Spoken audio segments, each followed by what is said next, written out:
भिक्षा का आनंद मुझे दोबारा फिर मिला। मैं जीवन के उन पलों को हजार बार आप सबको सुनाऊंगा तो भी मेरा मन नहीं भरेगा। मुझे बहुत अच्छा लगता है। जीवन के अच्छे पल को बताना चाहिए सबको। और आप सब तो मेरे अपने हैं, मेरे परिवार हैं। दूसरी बार मुझे भिक्षा का सौभाग्य 2.25 महीने मिला।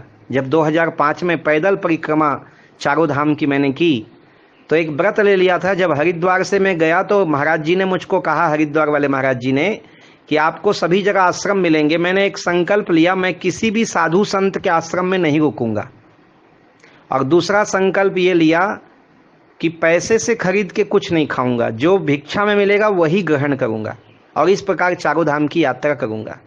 भगवान बद्रीनाथ ने, भगवान केदारेश्वर नाथ ने और गंगा मैया और यमुना मैया ने मेरे संकल्प को पूरा किया। हरिद्वार से ऊपर जब पहली बार मैं एक गांव में पहुंचा था, उस गांव का नाम था तलईवार। तलईवार गांव इसलिए याद है क्योंकि अभी भी मेरी वहां बहन है विनीता, जो मुझे राखी भेजती है। तलईवार में गया, मुझे बड़ा आश्चर्य हुआ कि मैं कैसे करूंगा। मैं भिक्षा कभी मांगा नहीं और कैसे होगा। लेकिन वो पहला दिन था, शाम के 7 बज गए थे। पहाड़ों में शाम के 7 बजे बहुत रात हो जाती है और सब अपने अपने घरों में दुबक जाते हैं और ठंड भी रहती है शाम के समय। हालांकि वो जून का महीना था, मुझे याद है दिल्ली वाली माँ ने मुझको भेजा था और जून का महीना था। 7 बज गए थे। गांव के बाहर एक छोटा सा हनुमान जी का मंदिर था जिसमें मुश्किल से 2 लोग बैठ सकें। तो मुझे लगा कि बस हनुमान जी का मंदिर ही सहारा है, तो मैं हनुमान जी के मंदिर में गया, वहीं बैठ गया।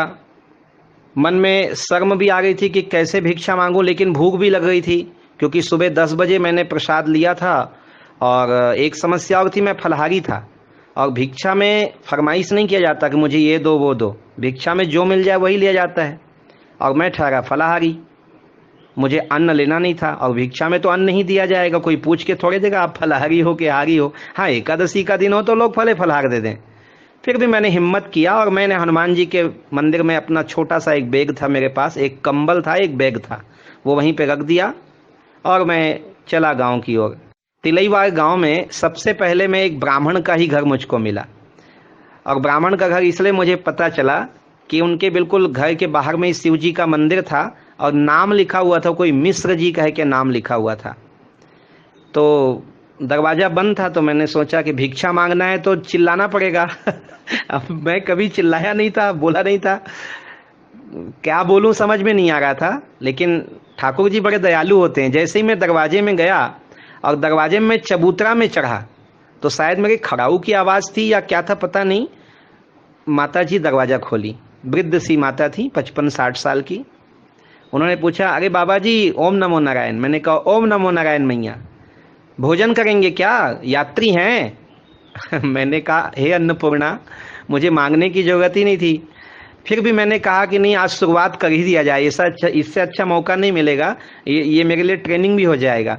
तो मैंने कहा हाँ मैया, मुझे भिक्षा चाहिए, मैं भिक्षा के लिए निकला हूँ गांव में। अरे रे क्या बात कर रहे हैं, इस गांव में आपको भिक्षा मांगने की जरूरत नहीं है, आप पधारो घर में, जो चाहिए हम बना देते हैं, या आप अपने हाथ से बनाओगे तो बना लो पालो, हमारे यहाँ संत आते ही रहते हैं। मैं घर के अंदर गया, आंगन में सुंदर से ठाकुर जी बैठे हुए थे, तुलसी जी थी और पंडित जी बगल में ही तखत पे बैठे हुए थे, हुक्का पी रहे थे, तम्बाकू पी रहे थे। तो मुझे बहुत अच्छा लगा। मैंने पंडित जी को जय सिया राम कहा, उन्होंने भी मुझे प्रेम से बैठने को कहा। वहीं जमीन पे कंबल बिछा दिया गया। मैया ने कहा आप अपने हाथ से बनाओगे। मुझे लगा कि मैया जब साक्षात प्रकट हुई हैं तो बनाने की क्या जरूरत है। मैंने कहा मैया आप ही कुछ दे दो। और वहाँ तो मैंने कह दिया अधिकार से, मैंने कहा मैं अन्न नहीं लेता हूँ, मैं फलाहारी हूँ। कहा कोई बात नहीं, हम कुट्टू की पूरी और लौकी की सब्जी बना देते हैं। पहले ही दिन मुझे भिक्षा में बना बुनाया पेट भर भोजन मिला और रुकने के लिए हनुमान जी के मंदिर में जाके वहीं कंबल बिछा के सो गया। दूसरे दिन उसी गांव में सुबह मैं भिक्षा के लिए निकला, लेकिन मैं जान समझ के उस गली में ही नहीं गया क्योंकि मुझे लगा ब्राह्मणी फिर मुझे बुलाएंगी, भोजन कराएंगी, तो फिर भिक्षा में कैसे सीखूंगा। तो उस दिन मुझे पहला घर मिला था विनीता का। विनीता इस ग्रुप में है, सीता रसोई ग्रुप में। वो सुनती हैं रोज उत्तराखंड से हमारी आवाज़ को, हमारी बातचीत को। अब शादी हो गई है विनीता की। तो विनीता बाहर ही थी, झाड़ू वगैरह लगा रही थी। मैं दरवाजे में गया और पहली बार मैंने जीवन में आवाज़ लगाई, माँ भिक्षा दो। वो भाग के अंदर गई गुड़िया और खूब सारा दाल चावल आलू थाली में लेके आई मेरे लिए, दाल चावल और आलू। तो वो लेके आई, फिर उसने मुझे कहा कि बाबा हमारा छुआ लोगे? मैंने कहा क्यों, आपका छुआ ऐसा क्या हो गया? बोले नहीं, हमारी नाम है विनीता गढ़वाली और हम हैं छोटी जाति के, इसलिए हम थाली में सूखा सामान ला दिए हैं, आप बना के खा लो, कहोगे तो लकड़ी दे देंगे, बना लो। उस बालिका के स्वर मुझे ऐसे लगे, बहुत प्यार से वो बोली थी और बहुत छोटी भी थी, बड़ा प्यारा बोल रही थी। फिर मैंने कहा कि ठीक है लकड़ी ला दो, आपकी माँ को बोल दो या कोई घर में उनको बोल दो, लकड़ी ला दो, हम यहीं आपके घर में बना लेंगे। तो वो आंखों में आंसू भराई उसके, डबडबा गई, बोले मेरे माता पिता नहीं हैं, मेरा बड़ा भाई है वो काम करने गया है और हम दो ही रहते हैं। मैं उनके चबूतरे में बैठ गया, मुझे थोड़ा सा लकड़ी और कंडा दिया गया, वहीं मैंने दाल चावल बनाया। एक मिट्टी का बर्तन और एक छोटा सा स्टील का बर्तन दिया गया, दाल चावल बनाया, एक गौ माता को खिलाया, कुछ बच्चों को खिलाया। आलू जो मेरे पास था मैंने आग में डाल दिया था, वो आलू छील लिया, अपने पास सेंधा नमक था, डाल के मैं खा लिया क्योंकि मैं फलाहारी था। विनीता ये सब देख रही थी दूर में बैठ के, तो उसने कहा कि बाबा जी आप भोजन क्यों नहीं लिए, आपने तो बना के सबको खिला दिया।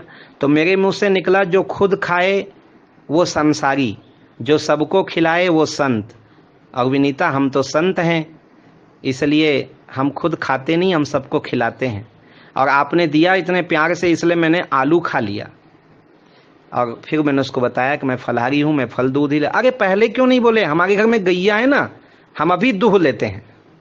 भाग के गई और दूध करके एक गिलास ताज़ा कच्चा दूध मुझे ला के दी। मैं सही कहूँ 2 दिन बाद मुझे दूध के दर्शन हुए थे, मैं गटागट दूध पी गया। और उसी दिन से विनीता मेरी बहन हो गई। विनीता ने दूसरे दिन सुबह मुझे राखी बांध के विदाई दिया गांव से। और इस तरह मेरी यात्रा चली। आगे मैं आप लोगों को ये 2 महीने की यात्रा के और कुछ वृत्तांत बताऊंगा, यदि आप लोग सुनना चाहें।